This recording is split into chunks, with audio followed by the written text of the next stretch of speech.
Paige Palmer. I'm an intrepid space pilot. Find myself in outer space. I've lost my memory. I'm not really quite sure what's going on, and I'm trying to get my bearing within the ship. There's a hunky man on the ship. I'm assuming he's the captain, and just like the player, I'm trying to find out what's going on. Bees McKeever. She's on task. She can meet deadlines. She's very creative, and she's just super easy to work with. And then I did some costume renderings for him so that he could kind of see the direction that I wanted to go. She also sent me some photos of her in this Barbarella-looking costume. And I sent off some pictures to Jeff of some costumes that I'd had in the past because I've played Barbarella on Halloween more than once.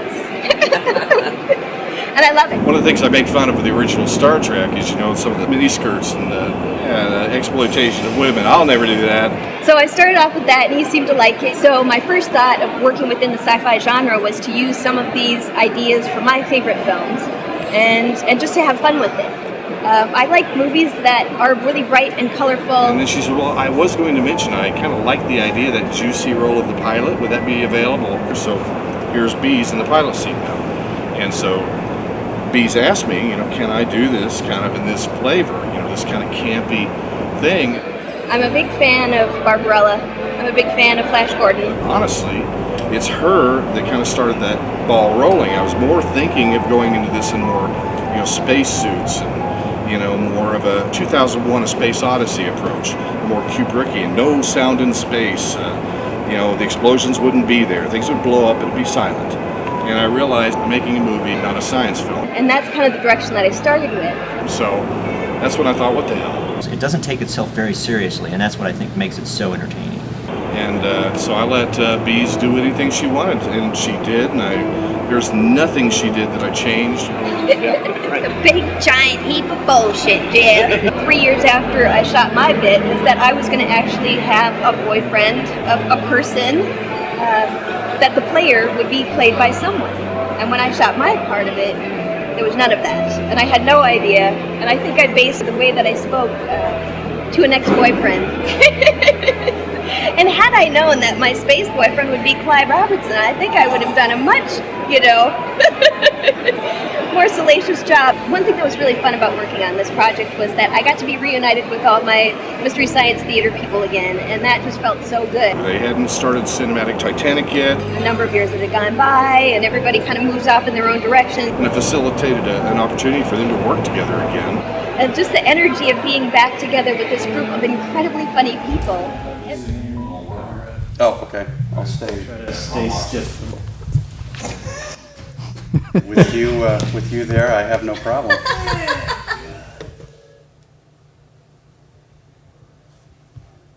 She's getting me ready for my close-up.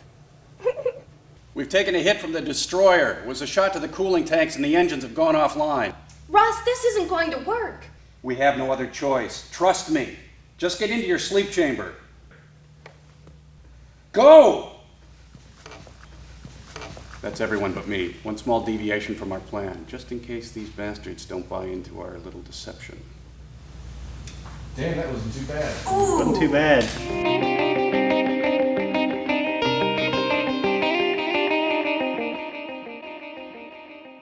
think I'm a bad guy. I think you are too, just from what I've seen. Full integrity, nominal for space flight. Well, I have a beard, so guys with beards are bad guys. That's who I want Trace to be. I want Trace to play this very serious, very non-comedic character who's kind of a heroic character. He's tried to do everything, and he's failed. And so now it's up to the captain. I always had someone to play off either Frank or Joel to interact with. It was me for a little bit.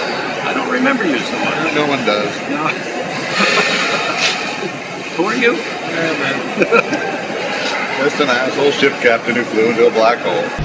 For the love of God, send no more ships to Darkstar. But Trace, as Ross Perryman, he was the captain's best friend. He's the one person that has gone out there and tried to fix things, but he never returned. It's weird doing green screen stuff when there's nothing there. And action. I didn't say I'd let you up. I did, however, want to see your face one last time. John. I guess you just want to know why. We'll keep wondering, old friend. Sometimes suspense is the key to a good story, and I just don't want to spoil the ending. Perriman! Okay. It's just too good. I've got to tell you this much. Burke, what a sap. So paranoid. It was too easy to make him the fall guy. He never realized that this is all just a game to me. And you know what? I always win. And in the end, well, let's just say he didn't have a very good hand. Oh, that's very funny. And the girl? You probably think that's what this is all about. Of course, you don't remember that I was in love with her first. But did she want me? Well, for all she knows, we've been married for years. She'll learn to love me, John. She's already forgotten you. I wouldn't be so sure. But I have to fly. Time to blow the ship, unthaw the girl, separate the bridge section, leaving you behind to die. Thanks for forgetting me.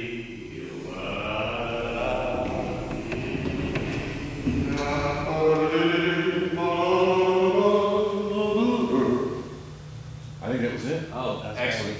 Good read. How'd you feel, Trace? That seemed okay. Okay. From up here. We can But strike. I have my head in my ass. Yes, and it's my favorite scene. Good. We can strike this one. I have a range, and that's it. Perryman is the first time I'd ever played a straight character. There are very few moments when Trace has an opportunity to be funny. Be these very goofy, broad, cartoony characters on Mr. Science. There's that dark humor that you can't keep under the surface with Trace Beaulieu. Jeff kept saying, why don't you kind of take that down a little bit. I like that one. Very over the top. Loved it. You take it down just a notch. Bring that back into real. I don't know real. And then I take it down 3 more notches, and that was the scene I used. I only go big. Of course, I'd lie to him and say that first one was it. That was it. Whoa, I love the part when you were screaming and everything and you're doing that thing with your hand. But let's do one without the hand. It was a departure. As we were shooting. Where I bang on a grate, I get killed by Clive, and I think you could probably see my bad mime technique as I'm trying to bang, and that grate is here and there.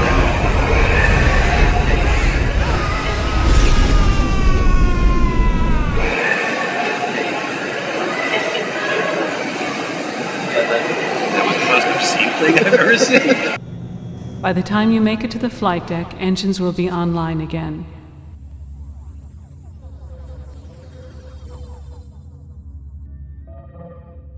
Yeah, the death scene was a little bit disturbing because it happened too quickly and too easily.